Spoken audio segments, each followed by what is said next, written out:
how we met, he's one of the pastors at my home church, Riverside Community Church in Port Coquitlam, British Columbia, Canada.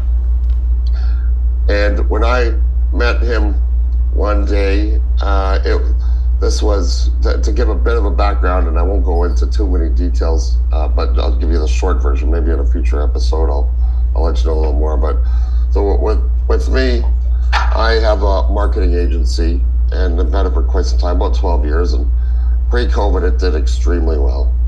And then during COVID, everything just fell off, and it's never been the same. So financially, I wasn't doing very well. Relationship-wise, there was this one lady who meant the world to me, and I don't want to get into that details, but I mention it because one day she was also actually someone who I was renting from, and one day she gave me 4 days notice for me and my cat to get out, and in the middle of winter with below 0 temperatures. So I was at a low point, and I asked God, I said, in fact, there was a time when I said, just take me now. And he obviously didn't, because I'm still here. And so I was, okay, well, if you're not going to take me, tell me, what are your plans for me? What do you want me to do? I'm your servant. And through a number of signs, he told me that he wants me to use my skills from my marketing agency skills with website, social media, and help crowdfund for Christian causes around the world.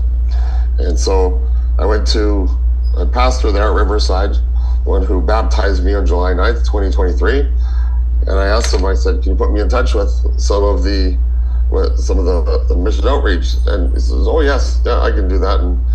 But then a week went by, and I didn't hear from him. But then at the next Sunday service, as we were speaking, Pastor Faheem came up, and he is the outreach for missions with the Riverside Community Church, which is part of the Foursquare Ministries. And I thought, well, this is not a coincidence. This is God telling me, be here today, go talk to him. So after the service, I go up to Pastor Faheem, and I said, God sent me here to see you today. And if you want to get a pastor's attention, you tell him that.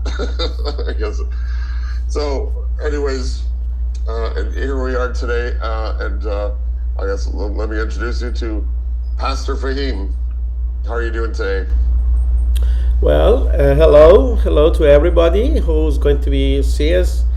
Hello, my brother Sean. I'm so happy, excited, and looking forward to, as we talk, to see how God lead us step by step for future. But I'm good. I'm excited, Sean. We have a good time. Right? We're going to have a better time now, obviously. So yes, here I am. So tell me about your story. You have a really interesting story on how you started being born in Iran, which is a Muslim majority country. In fact, are there any Christians at all in Iran, or is that a death sentence if you are? Well, yeah, I born and grew up in Iran until age 17, and Iran is a country which is come from the, I don't know how many years, but it's been like over 700 years, 800 years, more than that.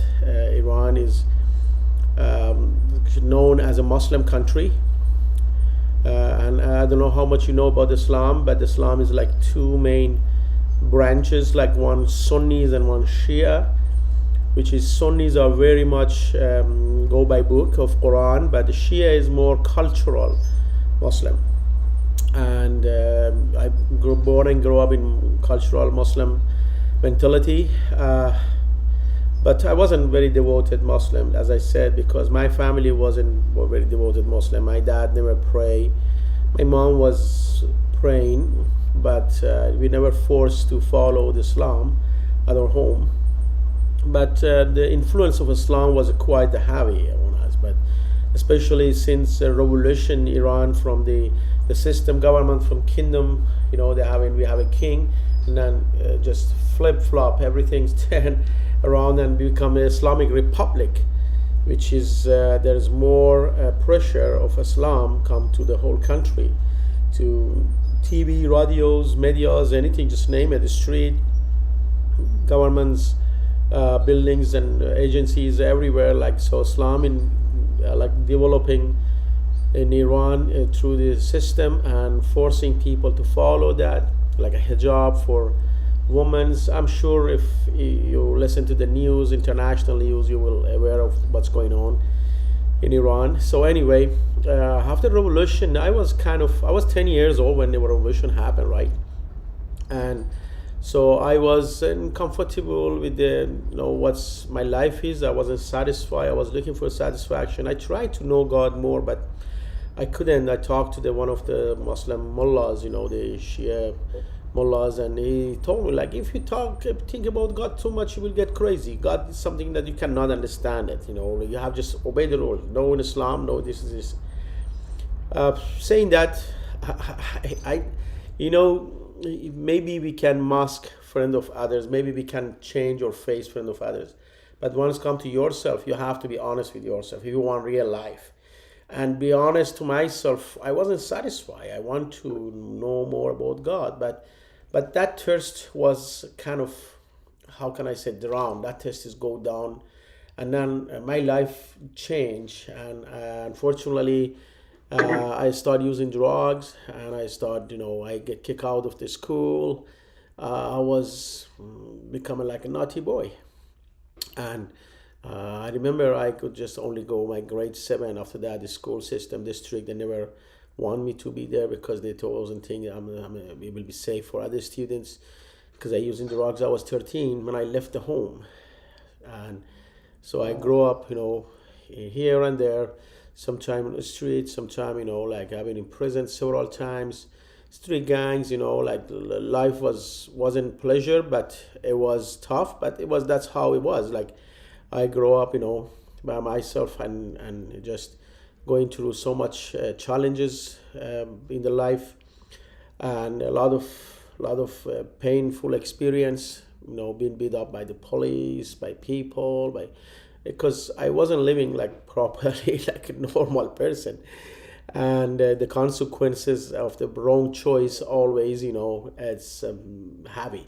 Anyway. By age 17, I couldn't stay in country, it was a pretty much same situation. By age 30, I could not stay with my dad home, my father home.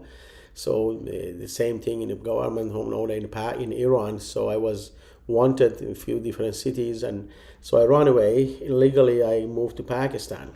And being in Pakistan, same lifestyle. After 3 months, I was arrested in Lahore. So in Pakistan, I go from border, I go to, the Mand, Bulu, Torbat, Kuwaita, and then Karachi to Lahore. Plan was go to India, and then from India, go to United States and have a life there. That was the plan. So it was 1987 when I left country. But after 3 months, I was arrested in Lahore. I was in camp jail for 7 months in Pakistan. When I come out of the jail, so in the prison, in jail, I met a lot of gangsters. I met a lot of the heart of the crime.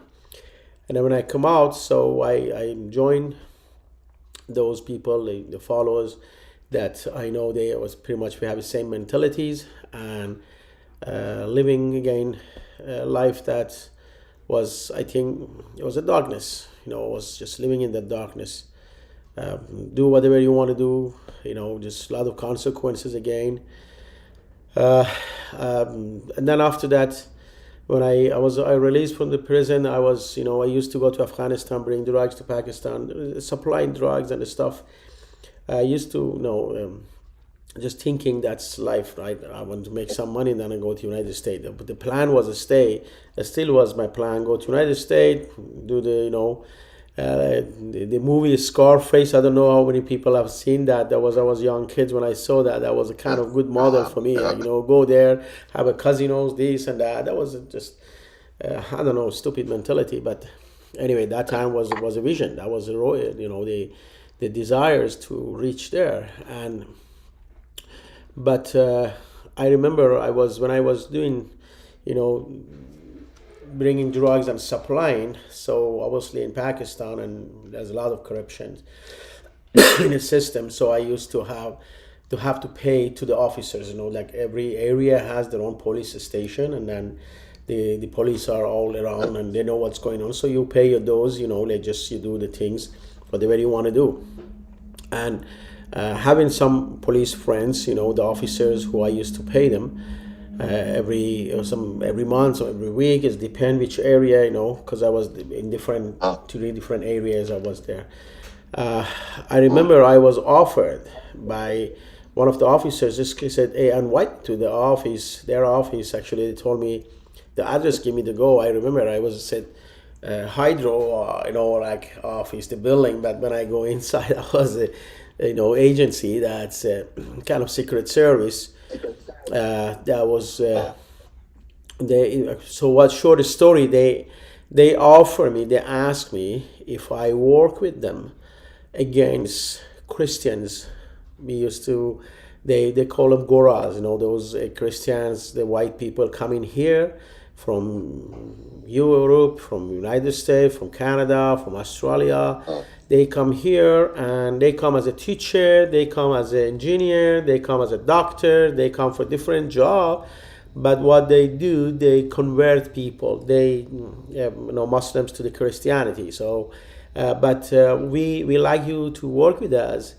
So first, when I was getting offer, obviously I was upset. I said, I'm not a rat. I mean, you know what I'm doing. I'm not going to know. But they said, no. We want to, you help us to find those suckers who come in here and change the Muslims. They convince them, brainwash them, and make them from Islam to believe the Christianity. So as a Muslim boy, I was, I remember, because when I was back home several times when I was run away, to able to find a shelter, I used to go to the war voluntarily.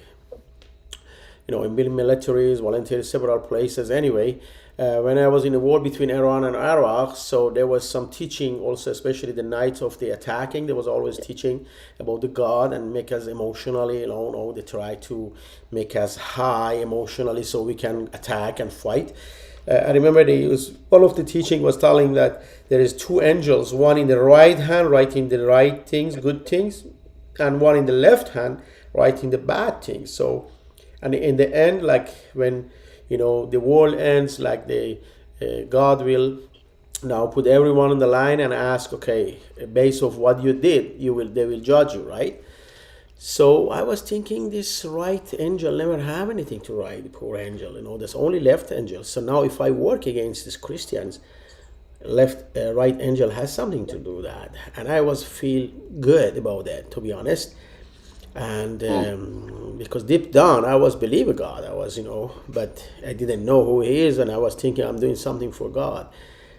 So I accept that, and I start actually being a spy. So I start go to the church.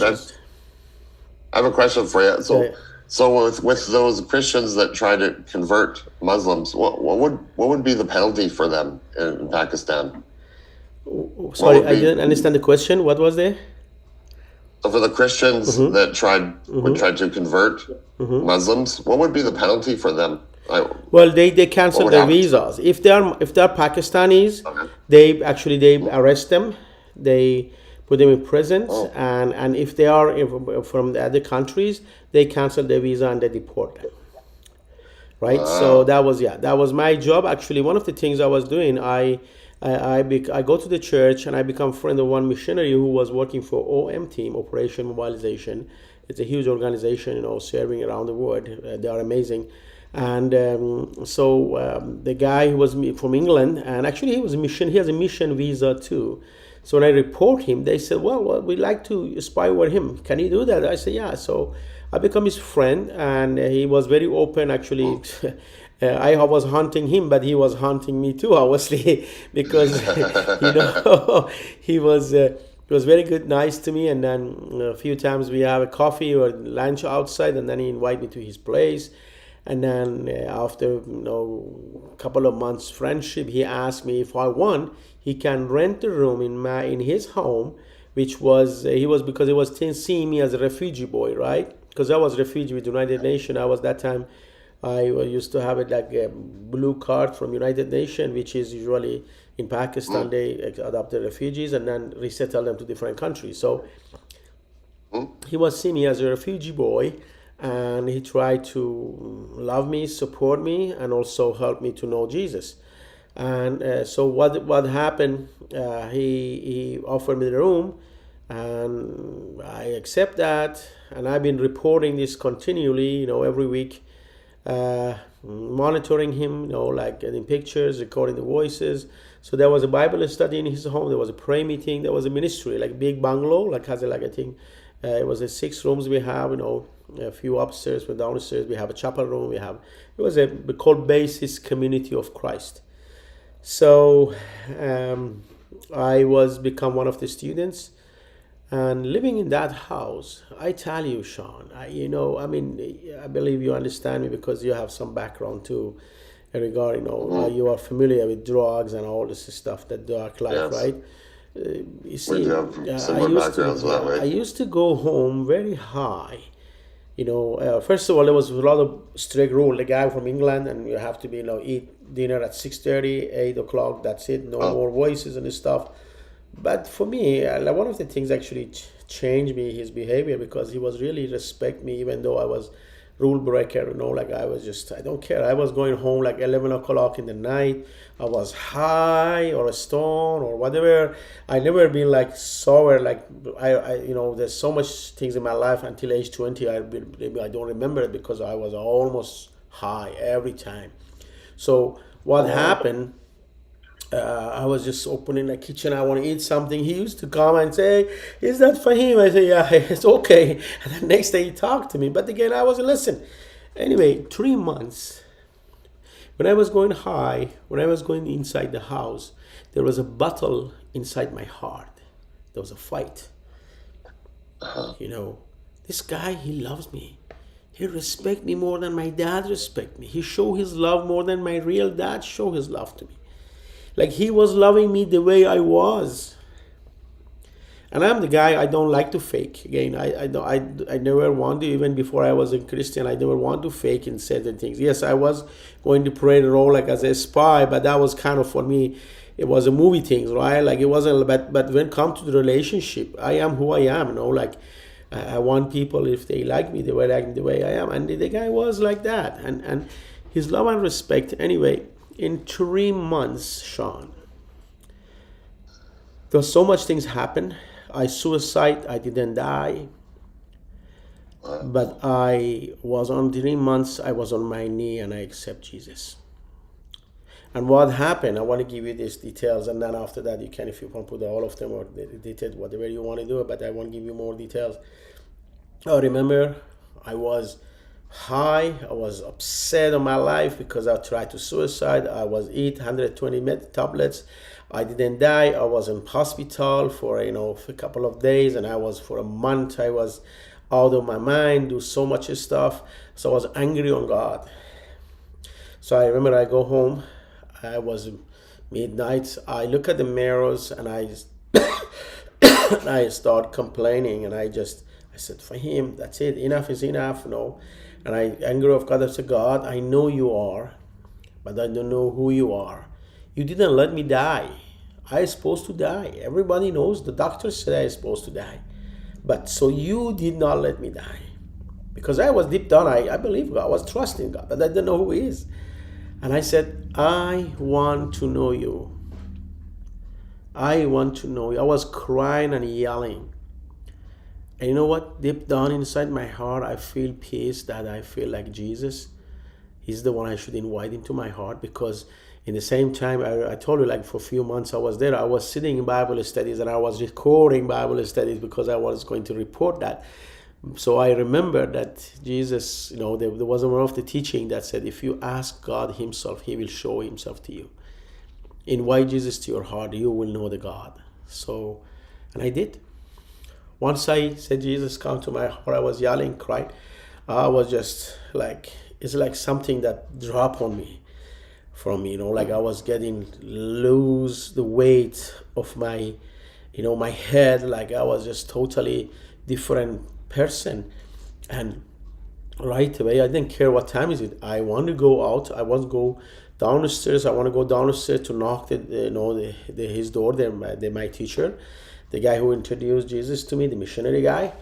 And when I opened the door, I realized he's on the stairs and he's praying for me because he heard me. I was yelling, right? It was at midnight. I was yelling, so he was hearing. He come and then he was hearing me, and then he was praying. And I saw him. I said, "Oh, brother, you're here.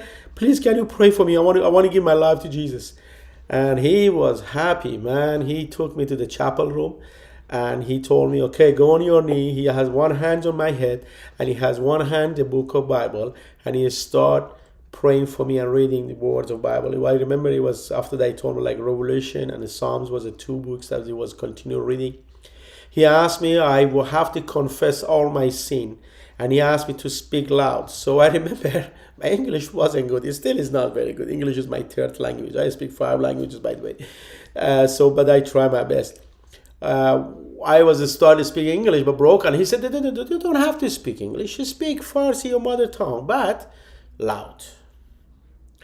And because that time I was truly surrendered everything, I start praying to God. I start confessing my sins. I would just keep saying, I don't know how long it take time. I was crying and confessing, crying and yelling and confessing to God. He said, Faheem, there are people in your mind, in your heart, in your life, in the past. When you think about them, it will hurt you because you don't like them, because they did something to you. Can you bring them before the God and ask God to forgive them, and you forgive them too? I said, what? He said, well, you confess your sin and you're expecting God to forgive your sin. I said, okay. He said, well, you have to forgive. I said, okay. Because that time was, operation time, spiritually operation time. My heart, my brain, all was open, like flat open for the Lord. And he was telling me, I was trusting him and I was doing it. So I said, okay. I started saying the names that come to my mind, but there are a couple of people I said, I cannot forgive them. He said, well, you try, and then sometimes some wounds are very hard. We will do it again another day, but now I want you surrendered all. I said, okay. So I confess my sins, I repent, I forgive those who hurt me. That was a moment of blessing, moment of born again, moment of baptized by Holy Spirit. That was for me the fortune, the things that really happened, that in the same time as born again, at the same time I baptized by Holy Spirit, because my life is changed, everything, and then so anyway, since then still my life changing, and I'm not anymore same person in the past, but every day, believe me, my tomorrow is different than my yesterday, because every day I pray before the Lord.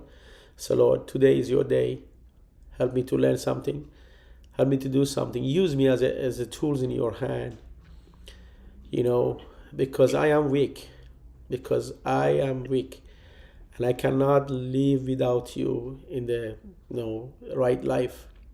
So still doing that, but I try to dedicate my life to the Lord, and I'm doing it. I start work with Salvation Army, Bible Society, Arab Ministry, I just name it. Since then, since 1990, I accept Jesus. I serve the Lord, serve him too in different capacity.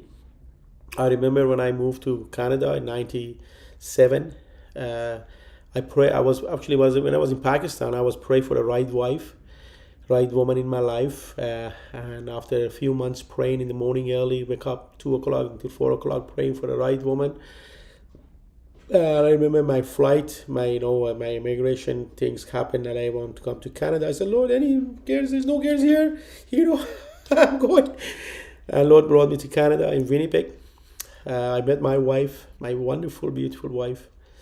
And actually, she wasn't Christian. I wasn't looking at her as to get even boyfriend, girlfriend. But I realized she liked me. She offered me friendship, and she didn't know how to do that, because that was amazing. When you want good, God give you best.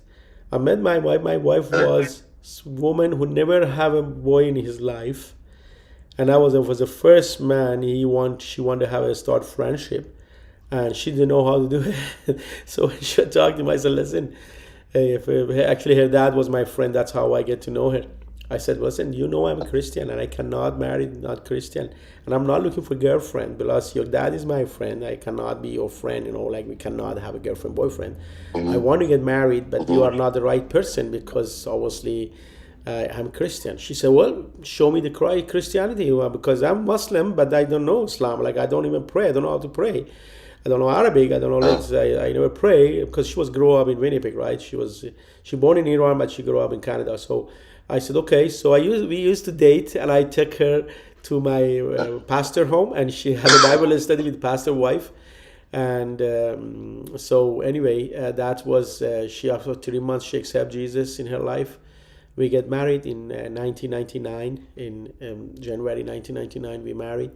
And then before my first baby born, like 3 days before she born, my wife got baptized. And then I knew God wanted to use me more.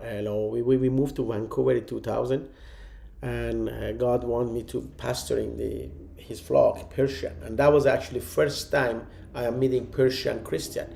Until then, for first 10 years of my first decade of my faith, I was with the Pakistani English people and Arab people, like just mostly like with the ministries. I was getting trained, I was getting healing, I was getting but I was serving the Lord too with Salvation Army. For example, I was serving as a researcher assistant of drug addiction. I was get some training, and I was also helping counseling the drug addicted people and stuff. So anyway, what the skills I have passed in the past, God used it for the future, that was cool. Yeah. And but I knew God wanted to use me in more different capacity, and so I asked God to equip me. He wanted me to be pastor. So I asked God to equip me, and he said, okay. So what happened actually, he sent me to the Bible college. That was quite a story if I want to tell you, but the Mary colleague, God opened a door, find a scholarship for me. 2.5 years, I go to Bible college. I become a pastor in Lower Mainland. I was first in Northland.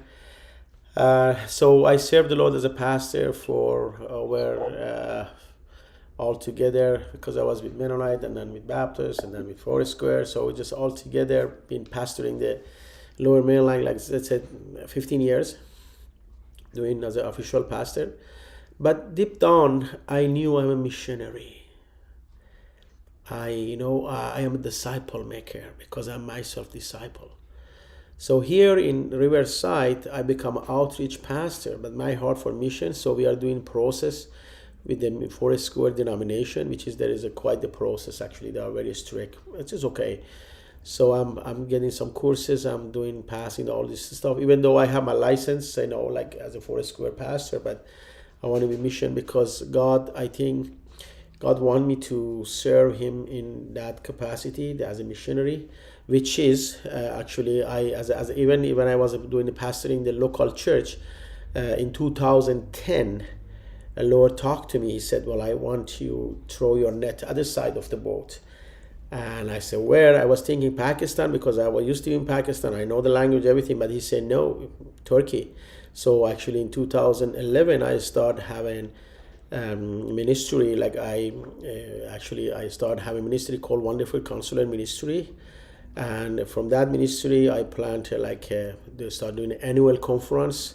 So once a year for a whole month, I used to go to Turkey and meet people, actually, because I did have an online ministry. That time, we didn't have much online ministry. Now, after the pandemic, everybody now learn and grow and regarding online ministries. But that time, we have only TVs or radios, mostly like that. But I used to use the Yahoo Messengers and Skype. For overseas, I used to do the discipleship with refugees, Iranian refugees in Turkey or Afghans, and in Iran also. I have students in Iran, like a lot of people. We used to do Bible study on Skype. So once a year, I used to go to the Turkey, and all people because they cannot come to Canada, we get together. So for a week, I used to rent one big retreat center, the big garden, like was belonged to the German people. I used to rent that for a week, and all like my students like come like sometimes 100, sometimes 60, 70, 80, it depends. From Dubai, from Iran, from Turkey, from Azerbaijan, those Iranians who've been, because of the system, they go out and become refugees. So all come to Turkey. We have a week together, but then rest of the month I used to go city to city just to do evangelist work. That's 10 years on roll. That was 10 years project I did. But now my hope, I have different things. So I think I answered some of the question even without you asking. So let me know what's the next question I can help you. Oh, yeah, there's a number of things actually. You mentioned on when it comes to your spouse being Christian as well, both of you being Christian. I'm reminded of one saying that when you tell your spouse that you love Jesus more than you love them, to a non-believer, no explanation is possible to that. Is that right? Or even your own kids, that you love Jesus more than your own kids. To a non-believer, no explanation is possible. But to a believer, no explanation is necessary. Yeah, that's right. That's right. But actually, I explained my kids and my wife. I said, listen, if I wasn't faithful to the Lord, I'm never faithful to you guys. The reason I'm faithful to my family, the reason I'm a family man, because I love Jesus and he wants me to be a family man. I enjoy it. I love it. But being faithful to family, to my wife, the reason is because of Jesus. That's why I love Jesus more than them. And obviously, Jesus, the one who gave me that wife. Jesus, the one who gave me that. I have 5 kids. I have 2 grandkids. I love them. I have a good time with them. I spend them. And those are a gift from the God. So I'm faithful to God. And because of him, I'm faithful to my family. Otherwise, I never even think, before I become Christian, I was thinking woman just in the bed or in the kitchen. That was a mentality. I never see the equality. But now I see, like, if I want to be king of the house, I have to treat my wife like a queen. We wash together, we clean together, I do everything. Since day one, we married. Because when I was in ministry, the fortunate that God put me in the ministry, first 4 years in the living in the ministry and serving the Lord with the OM team, that teach me the life, not just take me through the healing, but teach me the life that first of all, woman and man are equal before the eyes of the Lord. Different responsibilities, but equality.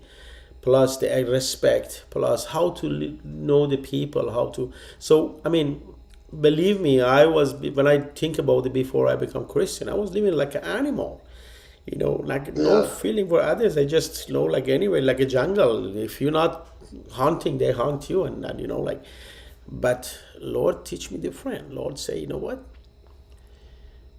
We are same body. Every human created in God's image. If you love God, you should love people. Doesn't matter if they love you or not. Doesn't matter if they believe Jesus or not. Doesn't matter who they are. If they are good people, bad people, if they are Hitler or Khomeini or Mama Teresa or whatever, whoever they are, doesn't matter. Every human created in God's image. And we respect the humanity. Yes, we don't like the works of the people who do the bad things. We don't like the Putin's works, we don't like the, some of the Khamenei works, some of those bad people that do the bad things and the war and killing, but the image in God, creating God's image. And the good things, before too late, any human go on their knees and repent. God will forgive people and give them new life. I believe if God forgive me, he forgive anyone. That's my understanding. That's why I feel like I'm a right person to share the gospel with people, because I love them. That's why I share the gospel with them. If you don't love, if you cannot love people, you are not missionary. You cannot be missionary. Believe me. You have to have a love for people. That's which God will put it in your heart. So serving the Lord, you need to have a love for Him, because God said, "Love your God with all your heart, with all your mind, with all your strength, and then love your neighbor as you love yourself." just a love, like, of course we have to be careful, not, in the true love, and bold love. And when we talk about the love, we're not just kissing somebody, hugging and doing favorite for him. No, 1 Corinthians chapter 13 clearly say what is the love mean. I'm not talking about the love that, in Hollywood presenting. I'm talking about the love the Bible presenting, which is very different, very different. When I talk about forgive them, I'm reminded of this one video. Maybe I'll put a link in the comments. It's of this near-death experience where there was this one fellow who was a pedophile. He'd just been caught molesting his partner's two daughters, who were like 6 and 8 years old. And so the police now, he had barricaded himself in the house. The police were going in, knocking down the door, and he had a lot of guns. So this one police officer goes in there. He's waiting for him. Gets hit with a shotgun. He's got a big hole like the size of a dinner plate, and so he's lying there bleeding on the door. And they're actually both trying to reload, and he's got one arm that doesn't even work. And he said Jesus appeared in front of him, and just right in between the both of them, and he looks at Jesus. He says, "Okay, God, what do you want me to do here? Can you help me out?" And he's in his cop brain. He was thinking, maybe he could distract him, help me reload or something like that, right? But he says, Jesus pulls out of his cloak. He pulls this piece of paper and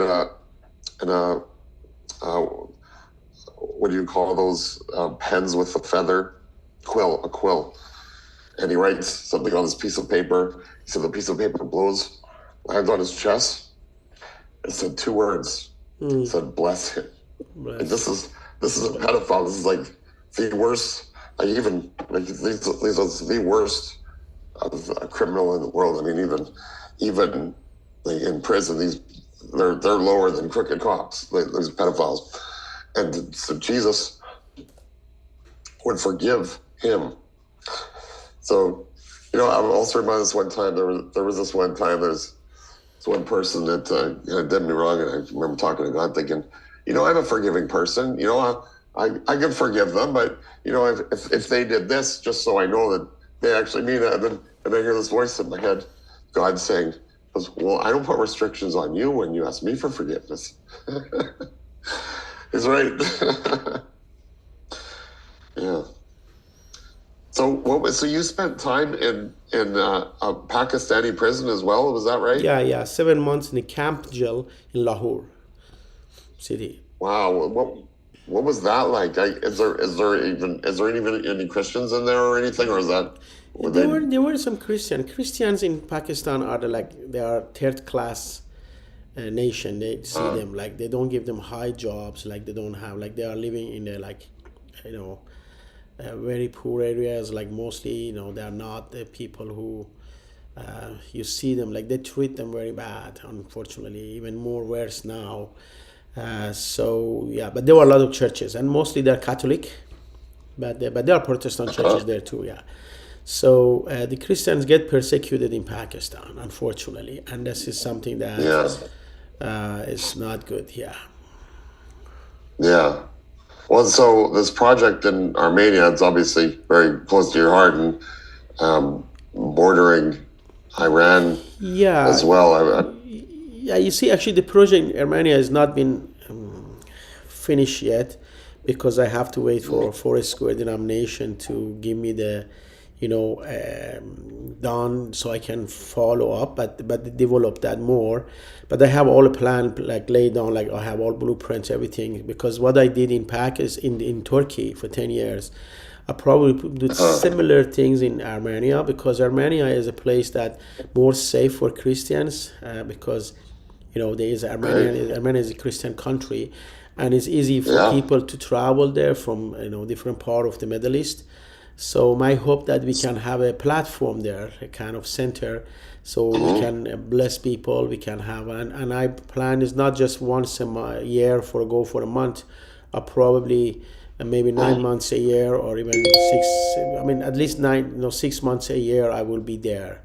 And with my wife, so we want to just see if we can bless those who cannot come to Canada, or not, they don't have freedom go to the church. So we do the discipleship, again, platform that we can share gospel and disciple people. Like, again, my call is I'm a disciple maker, because I'm a disciple myself, and I'm not looking for a big congregation or big people like this. I've been going through the pastoral job, everything. I'm okay.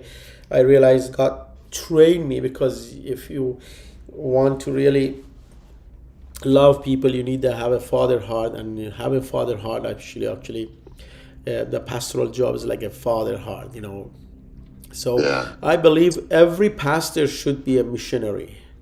Not every missionary they are not pastor, of course, because pastoral job is different call, and but every pastor should be missionary, and those missionaries who has done through the pastoral job responsibilities, I think that they do the different job, the better job, because these days you have to look after the flock.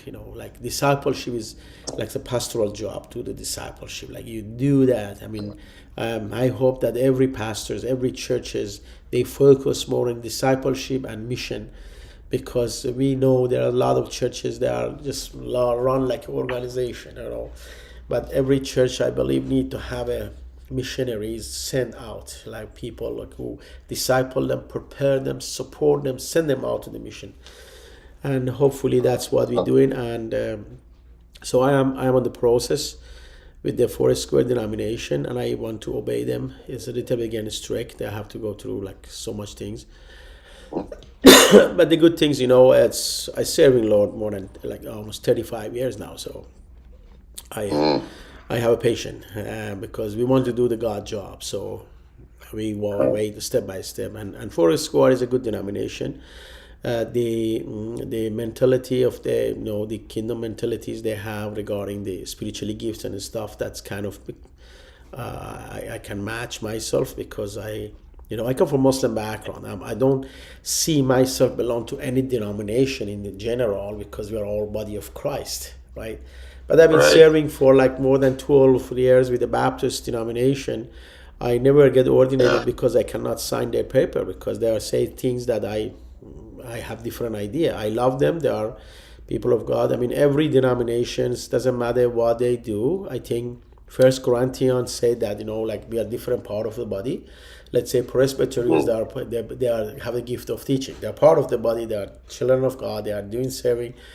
Pentecost, they have a gift of the prophecies, or Assembly of God, gift of the healing. So different now. The different gifts have been branched to different denomination, from different countries and things. But I come from Muslim background, so I don't see myself like a Mennonite come from Germany, the Sweden Baptists come from Sweden. Like we have 4 or 5 different baptism, right? Anabaptized, Southern baptized, or But the things is, we believe the Bible, we follow the Jesus, and biblically we should have a kingdom mentality. We love everyone, all denominations.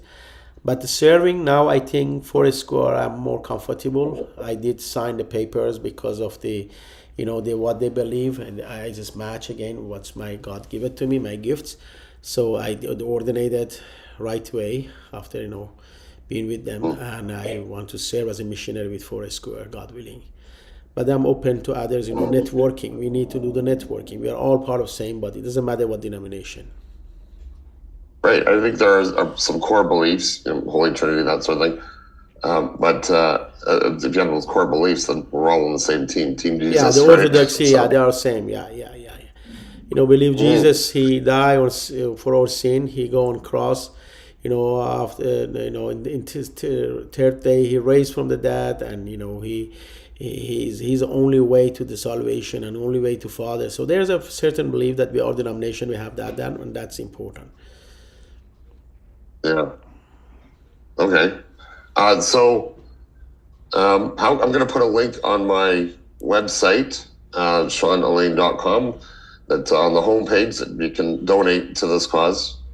Do you want to talk about what what we'll be doing with those donations that we get, yes, that we receive? Yes. First of all, the donations come. First thing first, I will have a bread and butter on my table for my family. So because I don't do anything, I don't have any business, I just serve the Lord 24/7. Like this is nighttime, I'm connecting with the Middle East because over there is day, here is night. And the daytime I'm coming here, this is my office here, you can see that. I don't just serve among Middle East, but I have the English congregation too. I just spend the time with them, just like yourself. We come from English congregation. When you were here, we have meet every week together, right? So I do serve the Lord in different capacity. So first thing first, the donation become butter and bread on my table for my family. Second, the traveling. The traveling go to Armenia. I need to have a first scoop. This year, if I able to do that, if I have enough fun, I can just visit Armenia for at least a month or two. To stay there, to see what's happening, what churches I visited, some churches, start some networking and see if I'm able to, starting a platform, how should I do that? So I'm praying like, Lord, step by step. As I said, I have already one blueprint, like I did that with pretty much like in Turkey, but this is a little bit different. So I need to be there for this year for a couple of months, and then God willing, from next month, probably I go stay 6 months there and 6 months here until we see how can I settle my visa for I can stay longer, because over there I think we cannot stay more than 6 months or something. 6 months for Canadians, yeah. So anyway, that's the money going to be spending for living there, for transportation, of course, spending again when I say living there. So I do communicate with the new believers. I do evangelist work. I have a lot of different ways. Like for example, when the New Year come, Easter come, I always have a tracks outside sharing the gospel with people, communicating. So I do, just as a missionary, that's what the money will spend for daily serving the Lord and daily life. So Armenia borders a number of different countries, and so which ones, when some of the Christians that I don't know if like Syria for one, I know Christians are fleeing there. One thing about Assad as well as his dad is he did actually protect the Christians in Syria, and now there's no one there to protect them, and it's on. I know that there's a lot of them fleeing from there. There's also some conflicts in Azerbaijan. And of course Iran. So the three borders, those three places, right? So, what about being a place that we can help them to start off if we do fundraising, if we have a God, we will plan. You see, the plan is plan A, B, C, right? Like if my hope that we can have a refugee center there, we can rent or buy a big place. Like let's say the huge, like let's say we can just place that huge, like if you go to Walmart or like let's say the big hotel or something like that, right? Or big garden. We can have a places there that we will the refugee center, so we will train people. We will put the Bible study. We make a coffee shop there, exercise for the youth, and a lot of programs for refugees that they are not fit to the system when they come as a refugee. So we try to actually share the gospel, let's put it this way, through practical love. Or want to have if I can be able to have a refugee center, so we support refugees through their needs as we sharing gospel with them. So practical love is very important. When somebody need help, come to you and ask you for help, just praying for them is not enough. I don't believe that. If you cannot do anything, you can just do the pray. That's pray works. But if you're able to do other things, but if you're able to do other things and you pray just to pray, no, you're fooling yourself. I'm sorry, but it just doesn't work. You see, we have to make sure God uses practical love. Again, if I am in the situation, in the time that I can do nothing, just pray, then that pray works, of course. But if I'm able, if I have a $5 in my pocket, I have $5 in my pocket and somebody hungry come to me and say I'm hungry, I just pray for him to go. That's not right. I should give him $5. I should, okay, at least $3 I buy one sandwich for him or something, the bread for him. Just okay, $2 for me, $3 for you, $2.50 for you, $2.50 for me. Like sharing in practical love, then is you are serving the Lord. Otherwise, this doesn't work. So my hope that in practical way we serve. I did help more than 200 families in Turkey, refugees, to come to Canada, and send a lot of other people to different countries. I wrote a lot of letters to United Nations, to immigration. I tried to practically do that. And anytime I was traveling to Turkey, I never go to the hotels. I go to refugee home. It wasn't comfortable, but it was a time to go to, like, the money I spend in the hotel, I go to some refugee home, I buy stuff for them. Practical love, walking side by side with poor, needy people, that's a very important, and share what you have with them. Then you build a bridge of friendship and trust. Then you can share the gospel. Good news come through the right way. And practical love is important. So my hope that we can have a platform in Armenia, so we can serve the refugees. There are people coming. We can counseling the broken families for free. We can serve them. We can have more missionaries come that practically help there. And the good thing is Armenia is a Christian country. Again, is more safe than Turkey or many other countries. I read the 97% Christian, as well as the first Christian nation ever in 301 AD. Good. The homework, yeah, that's right. yeah. All right, well, did you have a website or a place people can find you? Yes, my website is Wonderful Consular Ministry. If you don't mind, I will send it to you so you can put it in the bottom of the video you make. You bet. And I was thinking, like, this video is like quite long, right? Become like long. If you want to make a 3 to 2 session, I don't know. It's up to you. You are a boss, but you can make a different session. So but I mean, like, good. And if there is any question come to your mind in later on in future, we can again talk. We can have more talk. If people, your audience you have, if they have a question, if they want to meet, that's I like to say that as a believers we live like an open book. Yeah. And if people want to be partner with us financially, see, I don't need the help. I need a partner. It's very important. Yes, you can partner with your money, but partner, like if you have a heart for the Lord, to serve the Lord, partnership. And then also people who want to come even to visit Armenia, want to visit the things, that's most welcome. I know yourself going to be part of that, like you come in and I'm excited for that, yeah. So pray that I can raise enough funds so I can have a trip, and also my process with the Forest Square go properly so I can be, officially their missionary. Otherwise, right now I'm just an outreach pastor right now. Yeah. Okay.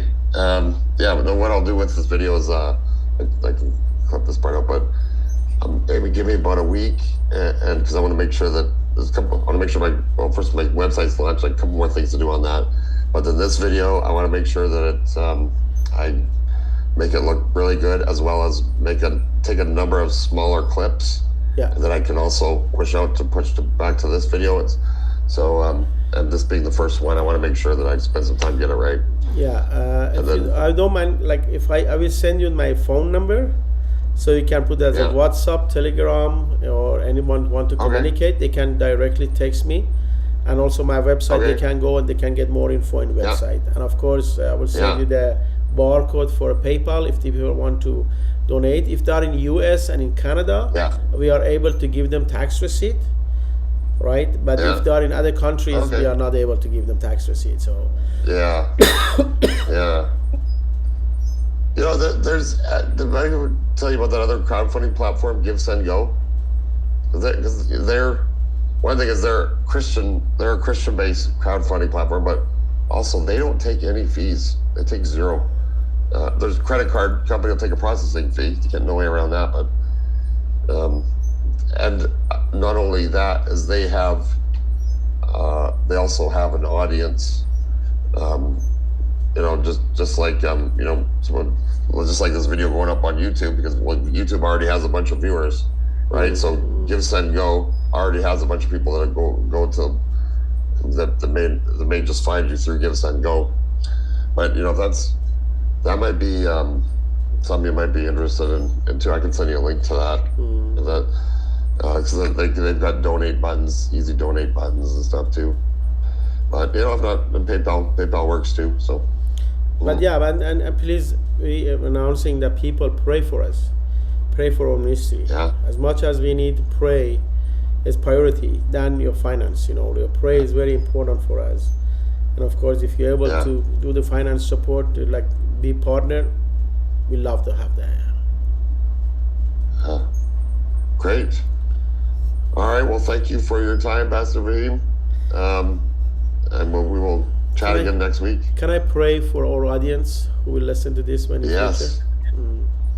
Right, of course. Let's send in a prayer. To you who you listen, if you are believers, if you are missionary yourself, pastors, or if you are non-believers, doesn't matter.